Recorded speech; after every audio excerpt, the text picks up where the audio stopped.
joy and abundance over the fleeting pleasures of the world. And guess what? As Christ said, once you seek the kingdom of God and you find it, then everything else will be added on to you.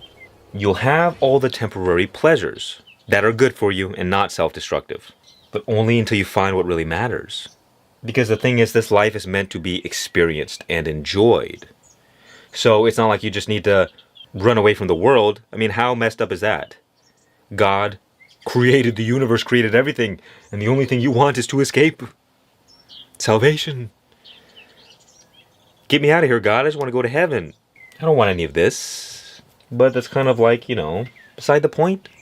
You want to learn how to be in the world, but not of the world, so that you can experience life how it was meant to be experienced.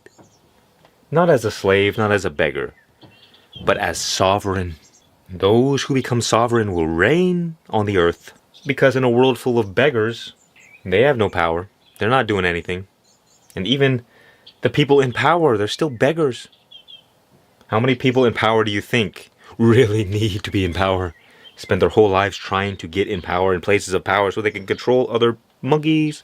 Doesn't matter. Maybe Elon Musk is probably a beggar. But because we're all kind of in the same boat, we think, oh no, Elon Musk, he's the richest man in the world. Now, I don't know Elon Musk, so I don't want to judge, but he's probably not the happiest person on earth. Just saying. Just because he's the richest doesn't mean he's living the best life. There's probably some, old lady in Cambodia who's living a better life than Elon Musk.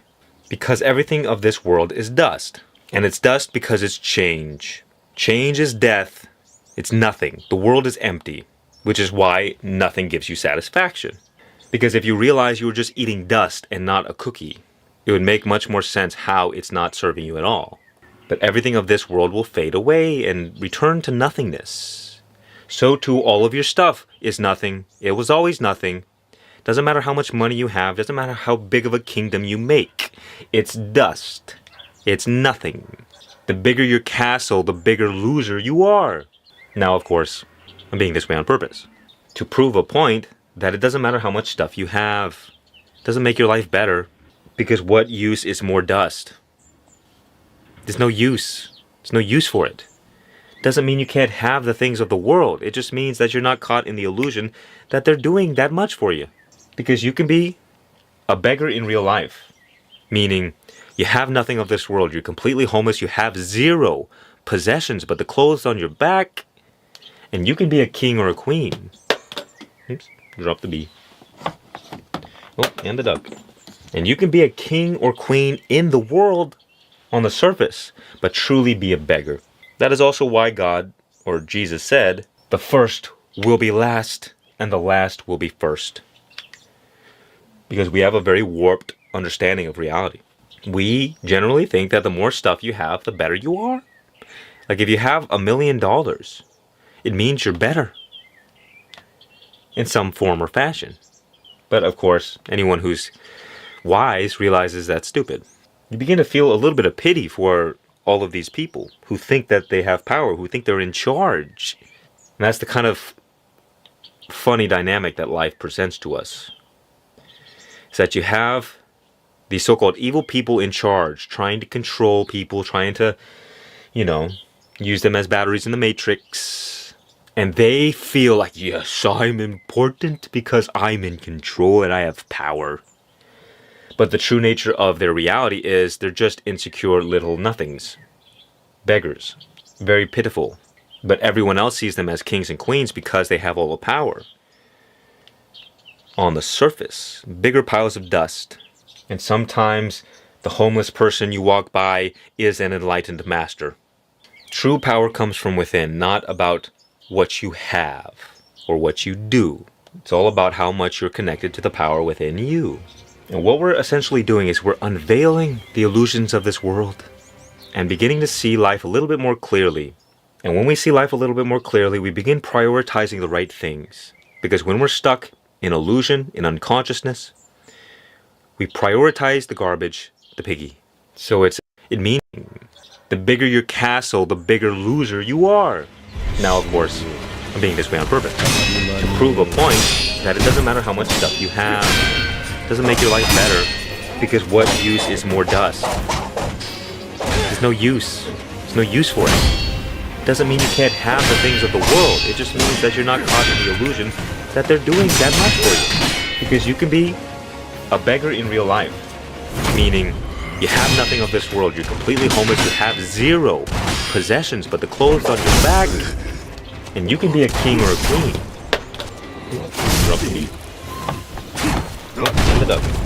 And you can be a king or queen in the world on the surface, but truly be a beggar. That is also why God, or Jesus said, the first will be last, and the last will be first.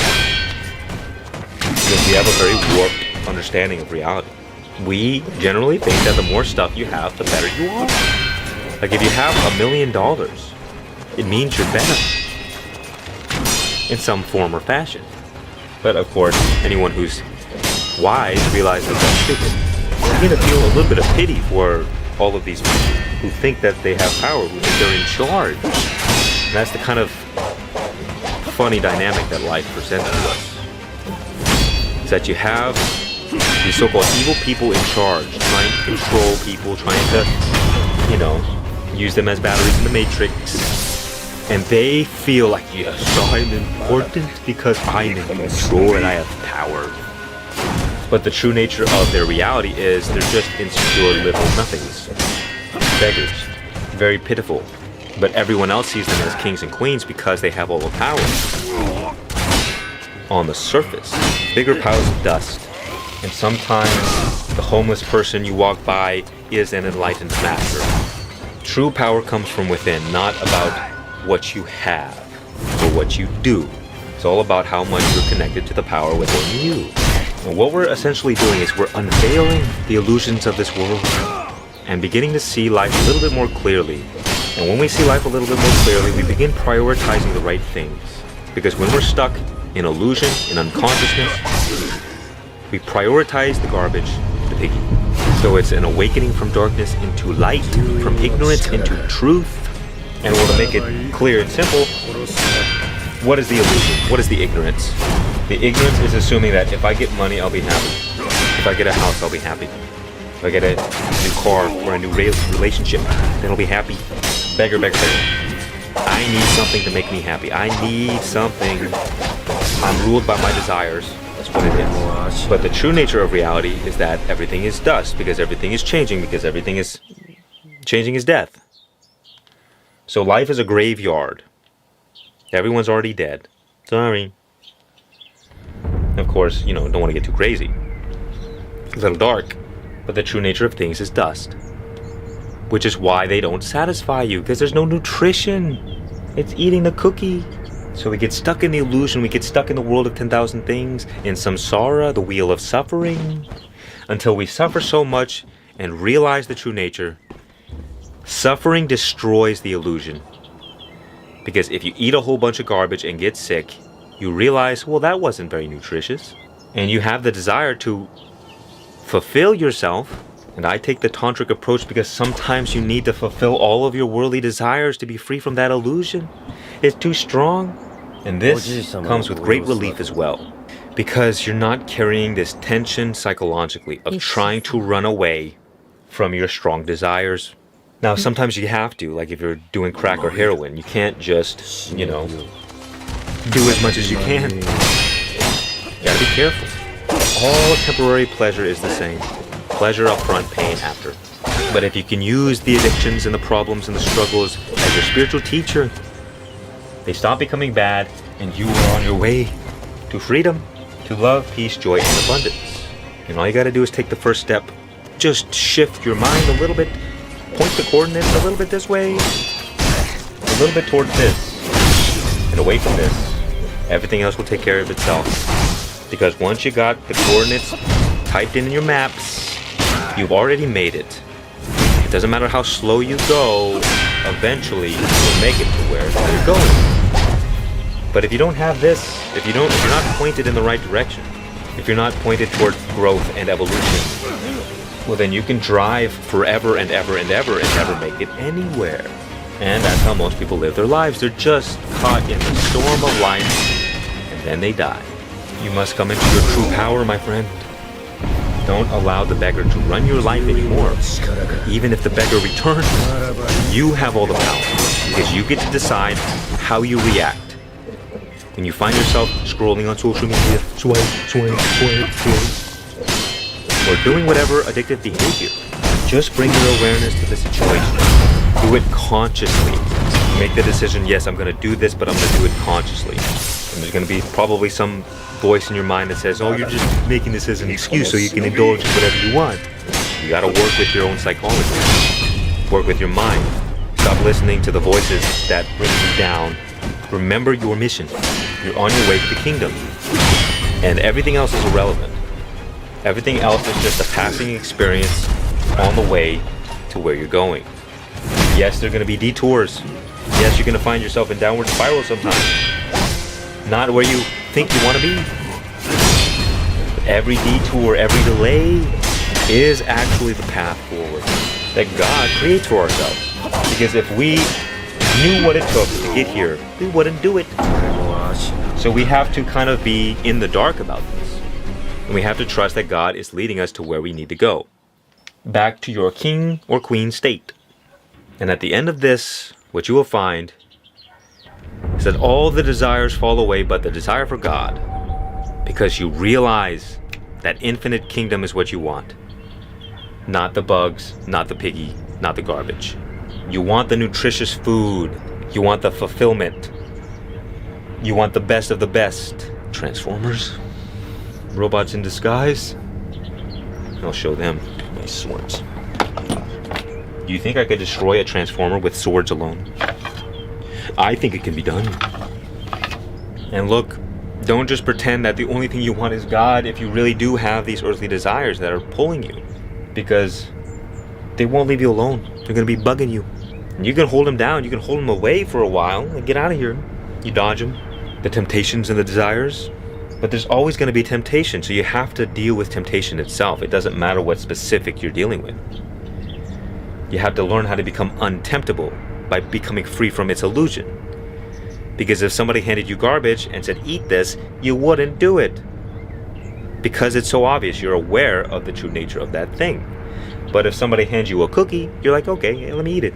Because the cookie is garbage disguised as something tasty. So you get the temporary pleasure, but then you feel bad afterwards. As Jim Carrey once said, I wish everyone could achieve everything they ever desired in this world. All the fame, all the money, whatever. Just to realize it wasn't what they actually wanted. And sometimes that's exactly what we need to do. You keep persisting in your folly, your addictions, your problems, your struggles. And through that, you are transformed. And you gain wisdom. But only if you have your mind pointed in the right way. Don't just indulge unconsciously. Because there's no guarantee that you make it out. But if you bring God with you to the situation, it doesn't matter what happens anymore. Because you and God are now in this dynamic relationship where you're working with each other. God presents to you situations in your life. You react and respond to those situations. You reflect on God. What is God trying to teach me here? And if you're struggling with addiction, well, you say, well, God could take away everything. All the problems, all the struggles, all the addictions in a moment. So if the addiction is still here, it means that there's something I need to learn from it. And so you prevent yourself from going down these self-destructive spirals. No matter what happens, you will always come out on top. Because your mind is pointed in the right direction. You're no longer wallowing in suffering, but you're aware of the suffering that the temporary pleasures cause you. And until the negative side effects outweigh the positive so-called benefit, you will not let go. So long as you think there's something to get, you will continue indulging in that behavior. And until you realize that there's nothing good, for the most part, you won't give it up. And we usually don't realize that until we've experienced enough suffering.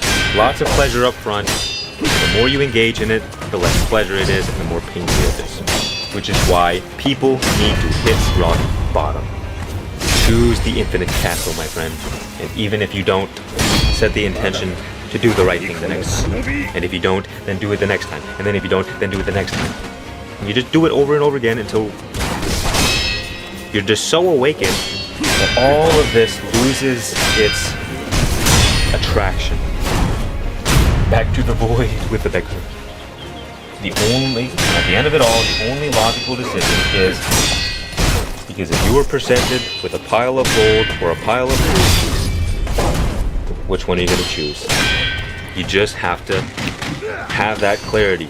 Everything is in disguise. Everything in this world is illusions and how things appear on the surface. That's the fun of it all. And as you do your time in the prison world, and the prison world is the illusion. You do your time, you focus on getting out, and God's grace will help you flow through those situations, those addictions, those problems. But you have to have God in your life, because if you don't have God, you're at risk from dying. Like if you and God are communicating all the time, and you're constantly in dialogue, God, like, oh, well, what's going on, God? Then the chances of God allowing you to die is very slim, because God doesn't want you to suffer and die. But if you engage in all the temporary pleasures and the addictions and the problems, and you don't have God in your life, you could die anytime. You need God's grace to get through these things. And even if you don't believe in God, you just give it a shot. Like if you're suffering, then what does it matter? What does it matter? Whatever you believe is not helping you. It's not working out for you. So it may be time to believe something else. And you might ask, well, how do we embody the king or queen energy? And it's simple. As I say, just be, because that is what the king and queen do. You see, the warriors, they're out taking action, fighting, using their swords. But the king and queen just sit on the throne. And they give commands. And life changes. So you become the silent presence. Yes. And that is where your power is. You remain in the present moment. You are. This is about being. You're not getting caught in your thoughts all the time. You continue to surrender and surrender and surrender in the present moment until your mind is empty. When your mind is empty, you are filled with the light of God. But when your mind is filled with all of the desires of the world, God cannot reach you. Or should I say, you cannot hear God. You do not see God, you do not perceive God. You only perceive the world. And as, I think it was Rumi might have said it, maybe not. Those who look at the world do not see God. And those who look at God do not see the world. When you're caught in the illusion of the world, you are a beggar. When you are free from the illusion of the world, you are a king or a queen. And it doesn't matter what your external circumstances are. You can be free and be in prison up here. And you can literally be in prison and be free up here. It's all about the mind. It's all about your perception. What state of consciousness are you coming from? Are you coming from beggar consciousness? Or are you coming from king and queen consciousness? Beggar consciousness is full of fear and worry and stress and survival and negativity and problems. But with king and queen energy, all of that is erased. You're not worrying because you're the king or the queen. You're in charge. You're at the top. Meaning you can deal with anything. You can handle any situation. So there's great confidence. There's no worry. There's no fear. Maybe you're stressed out sometimes, but you learn the power of non-reaction, of just being present, just allowing life to unfold and trusting that God is already taking care of everything. And once you start living this way, well, life is so much better because nobody wants to live like a beggar. I am Ray, and if you'd like to break free from the prison of your mind, check out my announcement, where I will help you become free from your negative thoughts that lead you astray, make you a beggar. I am Ray, much peace and many blessings, and remember, just be.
this.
Count for how many times I've fought this guy, but it's a lot.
heavy attack on me every time.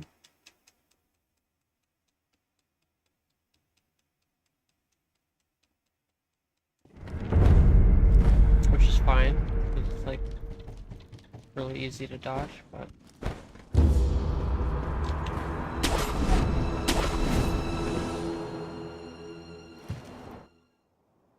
Might.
oh my god. 見事だ、巫女の忍びよ。惜しいな。主を変えるつもりはないか。ざれ言。ざれ言だと。このアシナを守るためならば。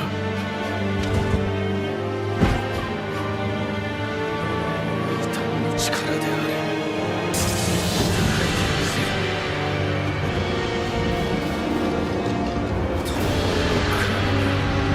見せてやろう。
Am I about to crack that Red Bull? Is that what's gonna happen right now?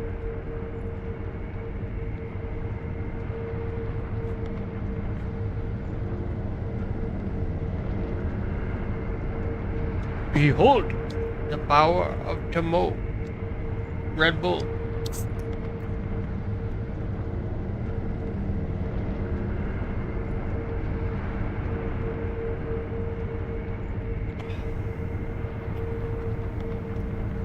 I would totally turn on my camera if it was not malfunctioning right now too.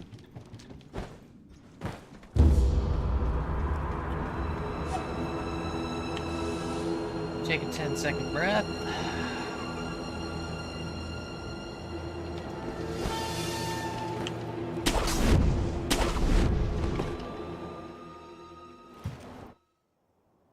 Might. 忍びよ。再び間に合う。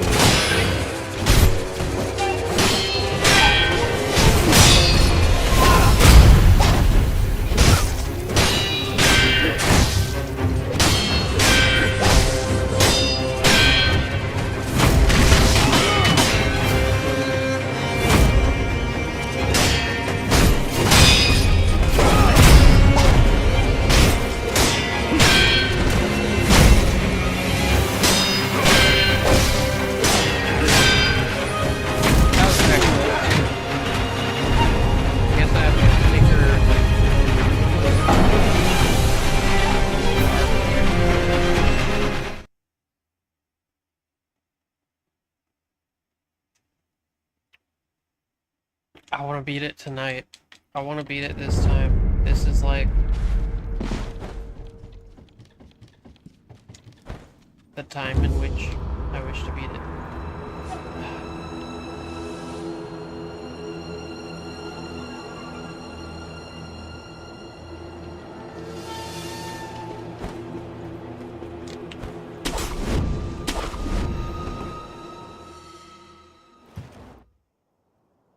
Might. 忍びよ。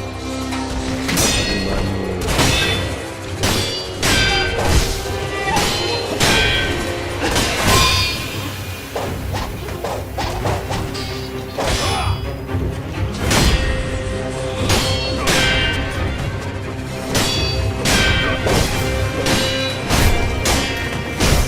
He likes all the switches. He seems to like to really talk low whenever he can.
Might.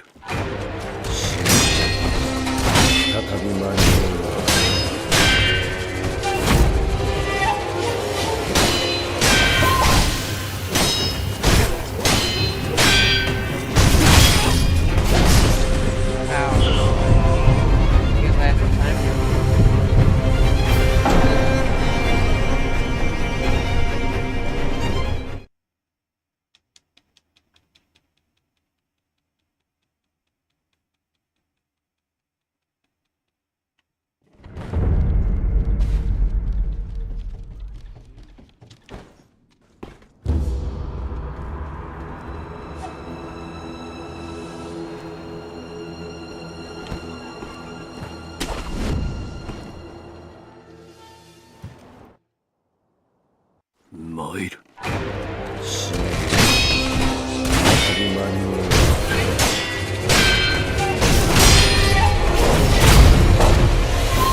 Xbox buttons are starting to get a little more sticky.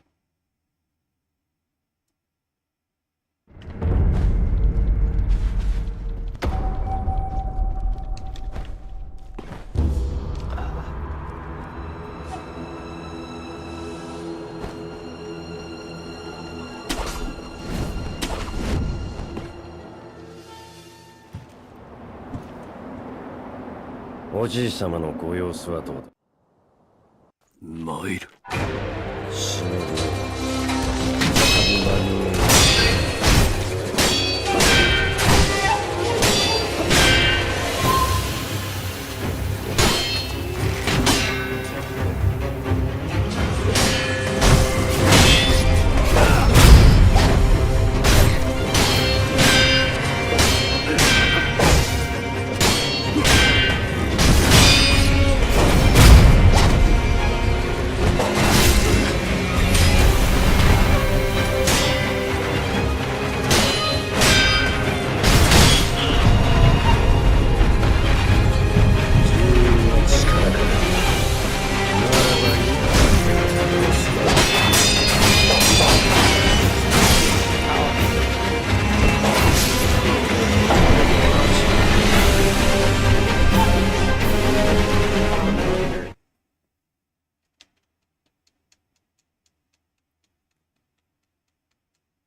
I have 13 minutes left.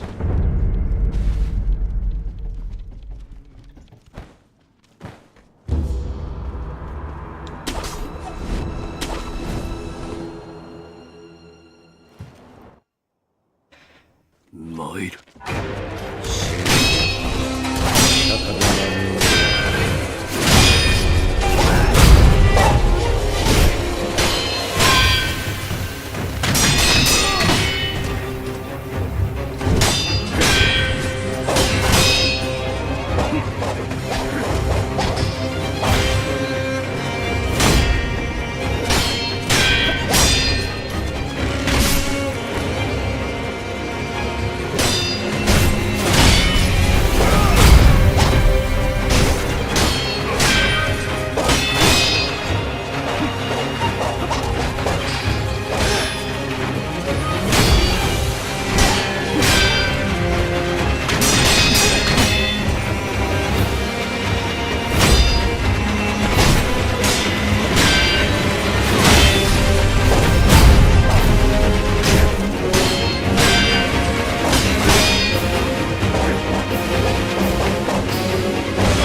Is he fighting with his left hand in the beginning of the fight?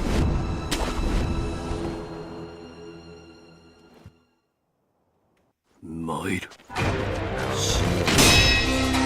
再び参る。 Oh, he didn't start combo. There's his super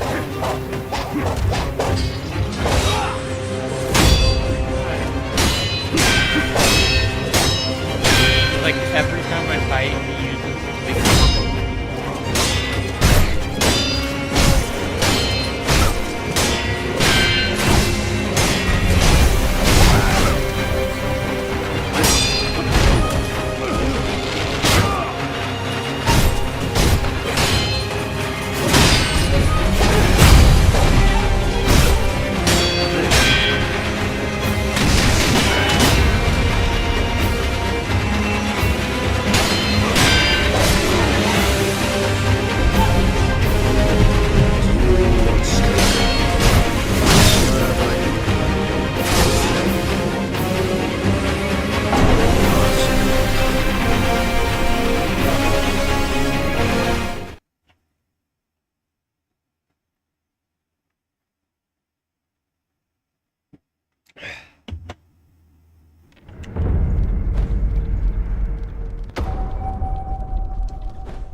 Oji.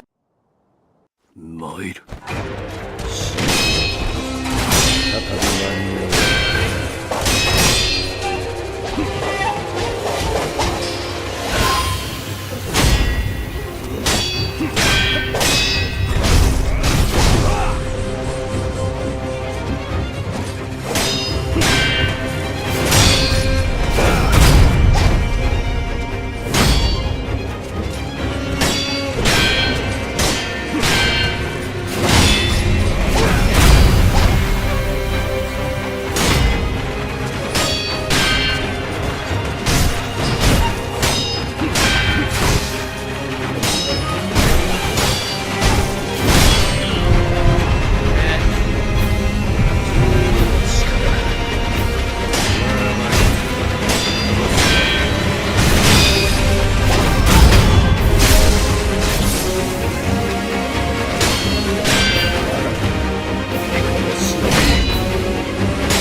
参る。死ぬ。再び間に合う。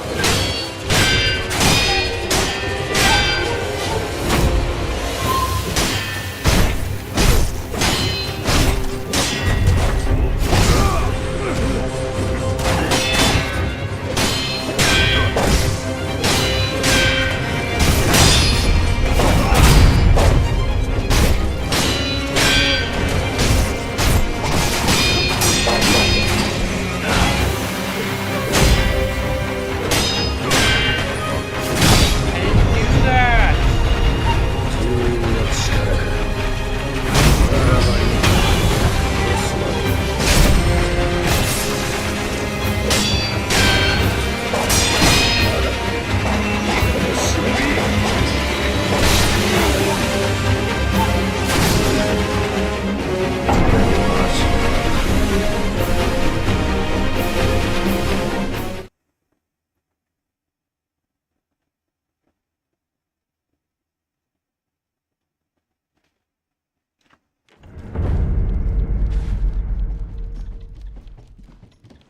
trails.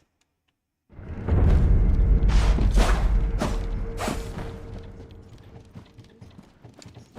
wonder what this game would look like.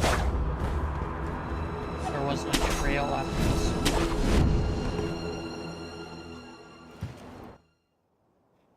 Might.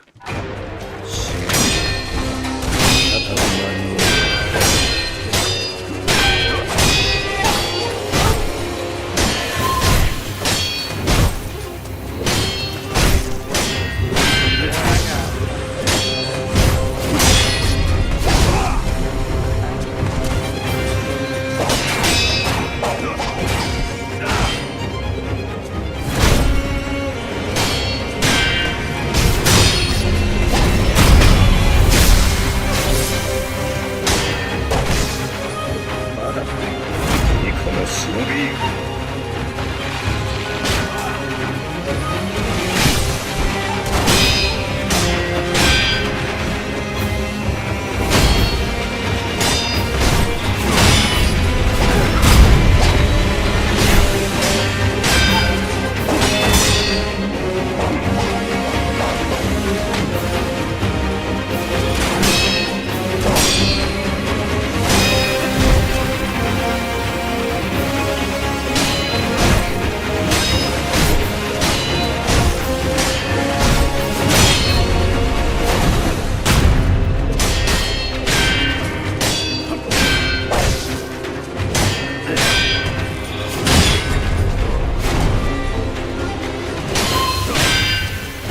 Just now he's using like all the BS.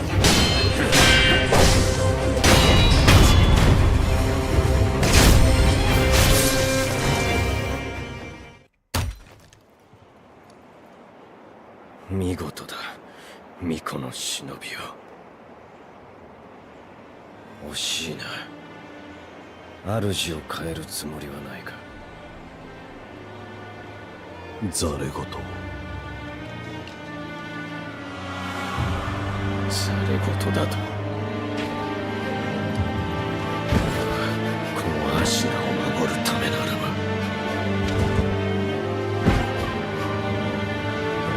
異端の力であれ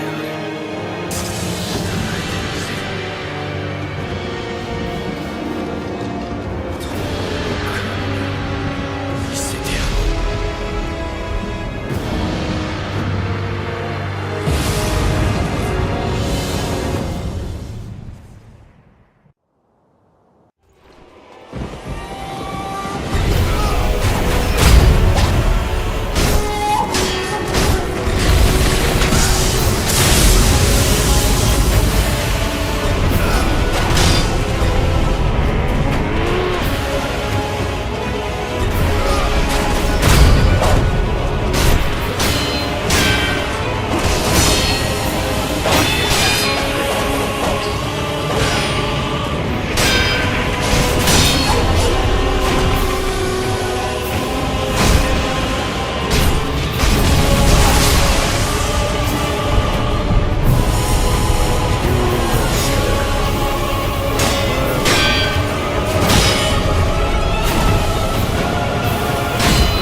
Blood smoke ninjas.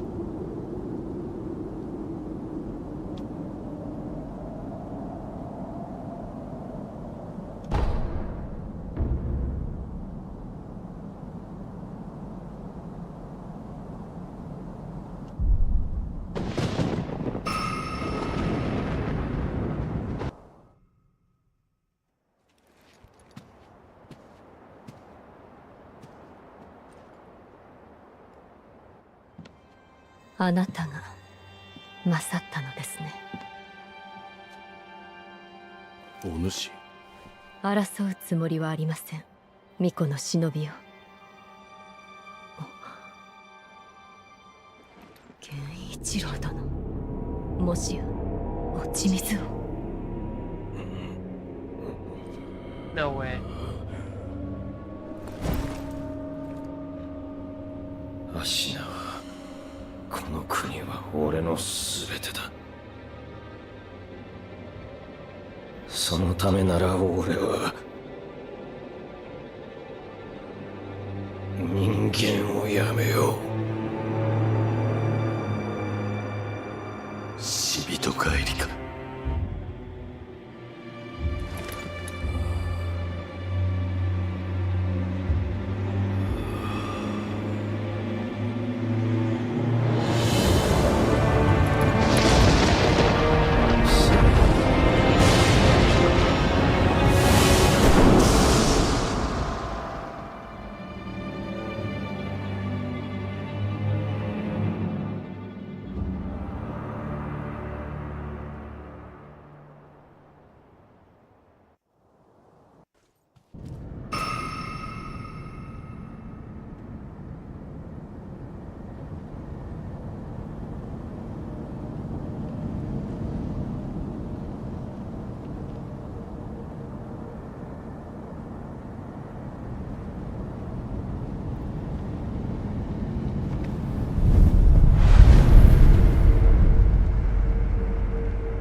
ようやく主の命を果たすことができました。礼を言います。お主は一体誰に仕えている？アシナ一神。私は一神様に仕える薬師です。何故助けを命じられたのだ？一神様は流因の力を望んではおられません。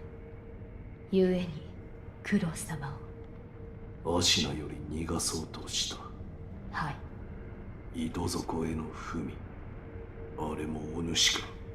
その通りです。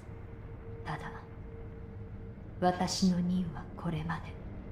あなたにはまず会うべきお方がいるはずです。九郎様は開花に。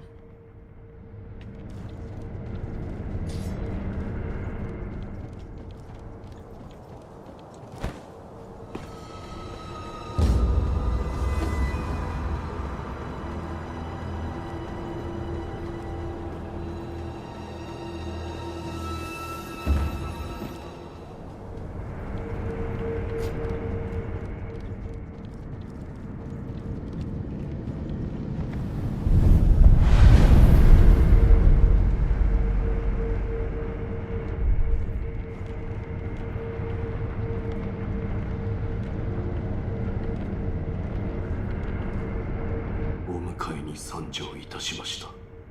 我が主。よく来てくれた。参りましょう。アシナを脱さねばなりません。狼よ、我が血は、流因は人を死なぬようにする。そなたもそうだな。はい。私はそなたを救いたかった。時を戻せたとてきっと同じことをするだろう。だがな、死なぬというのはよどみを生む。不死のちぎりも落ち水も流害も皆そうだ。人としての生き方を歪めてしまう。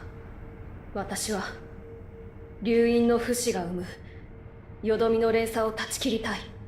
狼よ、それを手伝ってはくれぬか。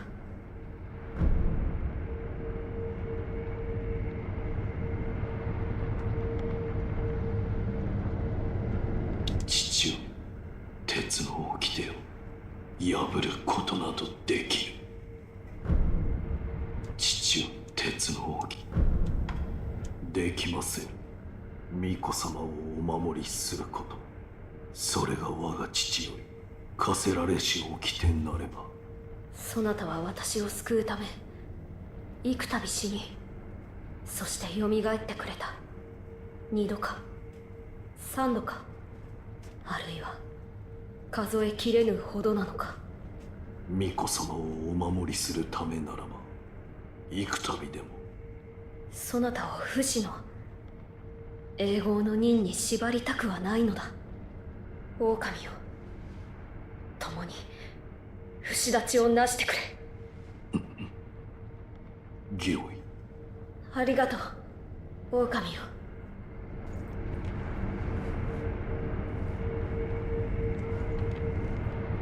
不死立ちについて、狼よ。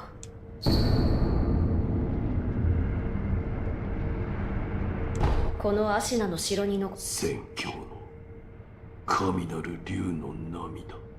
ああ、その竜の涙というものがあれば、おそらく我が竜院を断つことができる。しかし宣教とは一体。狼よ、そこにある香炉を見てくれ。とあるお方がお持ちだったものだ。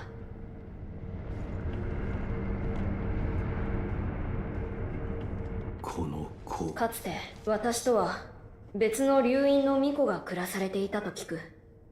巫女の名はタケル様。この香炉はその方にゆかりのものだ。そのお方は今は？亡くなられて久しいようだ。源の好機まといて宣教へ帰る、そう言い残されたとか。つまり源の好機、それが宣教に行き着く鍵ということ。おそらくは。狼よ、まずはそれを解き明かそう。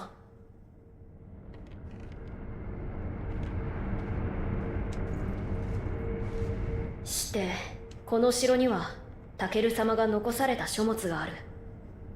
宣教に帰る術を求め集められたものだろう。私はそちらを探ってみよう。宣教への生き方のみでなく、不死立ち、それ自体についても探っては。おお、ならば一心様だな。あのお方ならば何かご存知やもしれぬ。狼、こちらじゃ。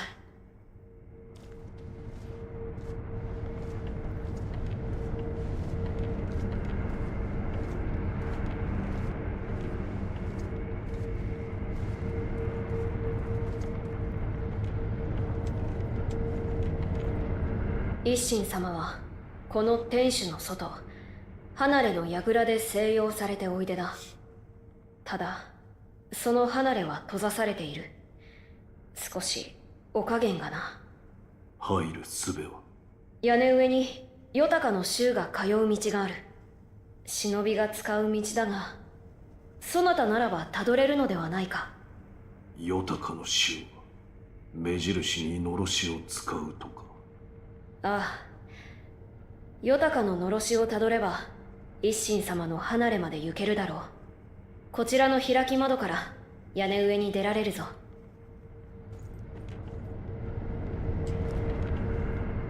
一心様にお会いして不死立ちの手がかりを聞いてきてほしい。この天守の外、開き窓から屋根上に頼んだぞ。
巫女様の命にておう、伺いたいことが。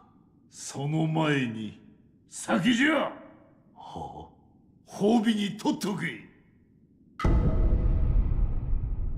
落ち水に見入られた我が孫源一郎、よくあれを止めてくれた。礼を言うぞ。あ、我が父の掟に従ったまで。忍びの掟か。なるほど。お主フクロウのせがれか。あの国取り戦で拾われたわらしよな。は巡ってここに至るか。人の絵にしとはつくづく面白い。そうは思わぬかのう、sekiroよ。あなたは。してそのお主が何を知りたい。巫女様の目指す不死立ち、その鍵となるものを。不思議りならば、あるいは鍵となるやもしれぬ。不思議り。尋常な術では死なぬ者すら殺す。それゆえにな。死なぬものとは。虫つきとか言ったかのう。わしも見たことはないが、真の像を貫こうが首を落とそうが死なぬというぞ。まことであれば恐るべきことよな。そういった化け物すら殺す。それが不思議りよ。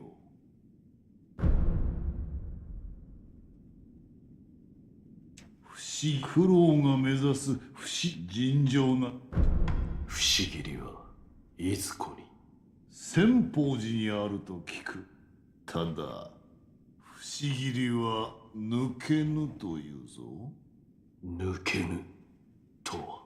ただそう伝わっておるのよ。だが今やあの寺は門を閉ざしておる。生草どもめ、お山にこもり何をしておるかは知らぬが、まともな道などつながっておらぬのよ。たどり着く手立ては。芦名の城の外れにある捨て楼。その奥の水路を抜ければ行き着くじゃろう。これを。お主時源一郎はどうじゃった。どうとは。刃を交えたのじゃろう。ただ強かった。そして異様な技を。ほう。巴の雷とは一体。それはのう、源一郎の死の技じゃ。なかなかに面白かったであろう。死とは。巴。あれほどの使い手はそうはおらぬ。まるで舞のようにあの女は戦う。あやつの瞳を覗いておると、皆そこに引き込まれるような心地がしたものよ。見惚れて切られそうになるなど、この一心長く生きたが、あのひとたびのみじゃ。行くか、sekiro。不死立ち。それもまた戦よ。そして戦では、関わる者の願いやら企てやらが渦を巻きおる。迷えばその渦に飲まれ、戦に敗れる。そうじゃ。肝に銘じておくがいい。sekiroよ。迷えば敗れるぞ。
一心さん。礼を言う源一郎殿を切ったことへ。そうですか。源一郎殿、まさか落ちの檻を飲まれているとは。それは何だ。落ち水の中でも特に濃いものをそう呼びます。あなたもご覧になったでしょう。落ちの檻を口にした者は当然に死んでいるはずの斬撃に耐えるほど強靭な肉体に変貌する。あれはもともとは我が師道元が調べていたもの。調べた書も薬も焼いて捨てたと聞いていましたが、私の兄弟子たちの誰かが持ち出していたようですね。大方道中あたりか。九郎様のお考えについては。聞いた。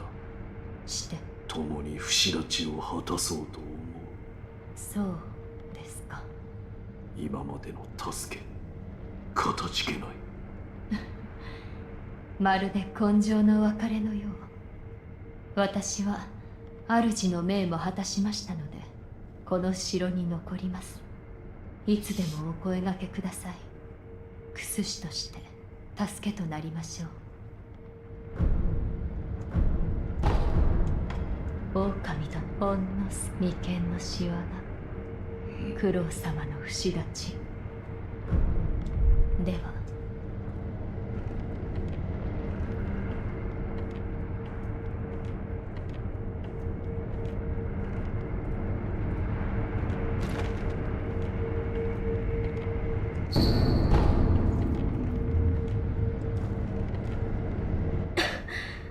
戻りまして。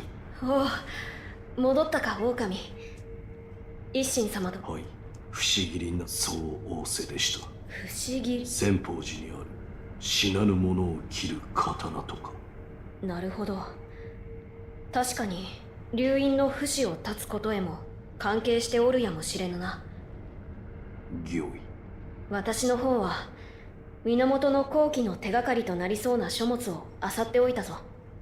どうやらタケル様が戦況に帰るため調べられていたものだ。見つけた手がかりについて話そう。手がかりとは。花だな。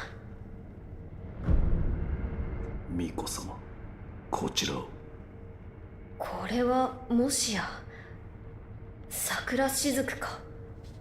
それは流因の不死の契約がならざるとき引き換えに残るものという。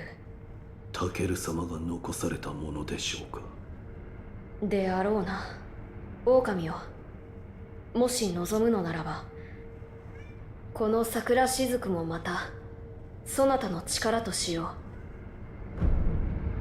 ありがたく。う。分かった。目を閉じてくれ。は。タケル様の流因もまたそなたと共に生きるのだ。頂戴いたします。うん。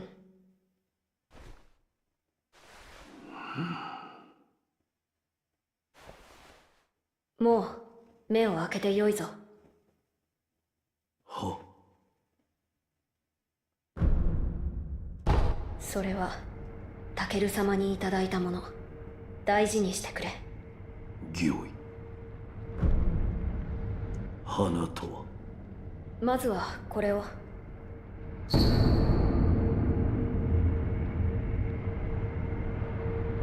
これはタケル様が残されたものだ。戦況に帰るため源の後期について調べていたのだろう。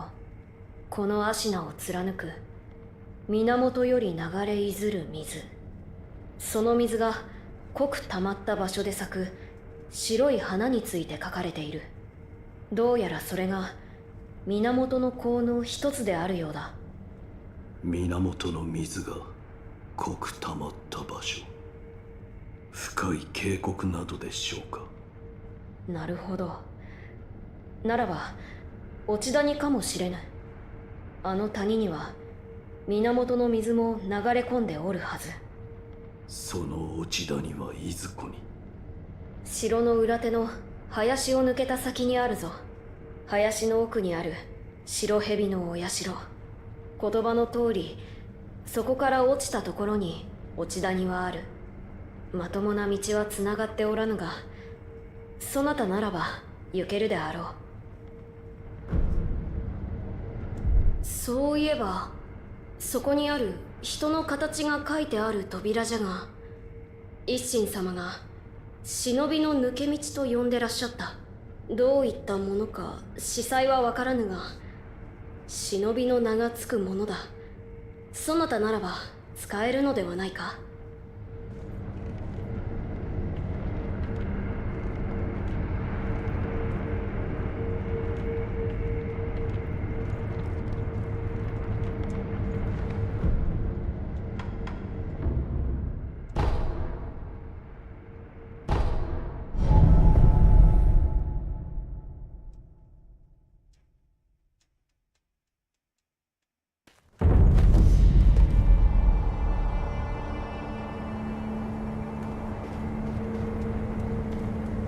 おお、あの時の旦那じゃねえか。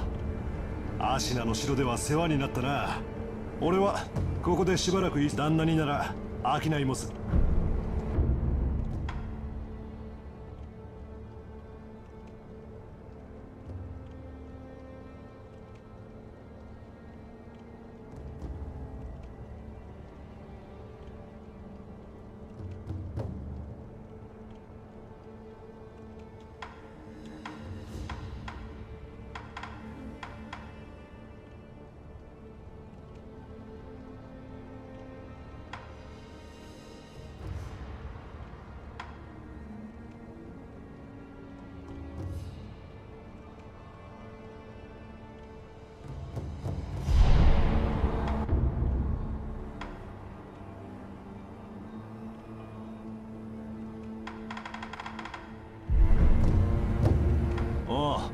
情報、昔の手癖でな。供養が嫌になって一味も抜けたが、それにまあじゃあな、旦那。